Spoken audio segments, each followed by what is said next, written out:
本期视频是新加坡前外交部长杨荣文与亚历山大·斯图布的访谈节选。亚历山大·斯图布历任芬兰外交部长、欧洲事务和对外贸易部长、芬兰总理。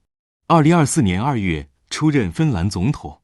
谈话中，身为华裔新加坡人的杨荣文结合自己的认知，对中国的民族心理、民族性格以及当前地缘政治格局进行了解读。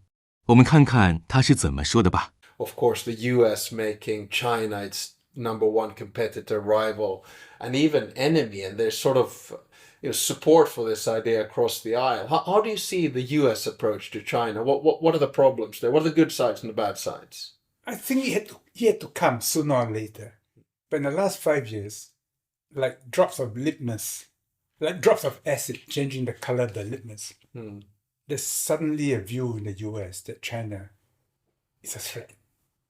Not a threat to the US in the territorial sense, but a threat to US dominance in the world. And there's a mood in the US now that they must somehow curb, curtail, control, contain China, and if necessary, for some, go to war with China. And this is very dangerous because the passions of a democratic electorate can sometimes get out of control. If, for instance, there's an incident in the South China Sea and a few dozen US sailors were to be killed, then Congress, the US media will react in a way which even the White House cannot somehow contain or moderate. I would assume, and having listened to your speech, that the US is probably on a wrong track here from your perspective, and that they're sort of getting China wrong. Well, if you were the president of the US, what would you do?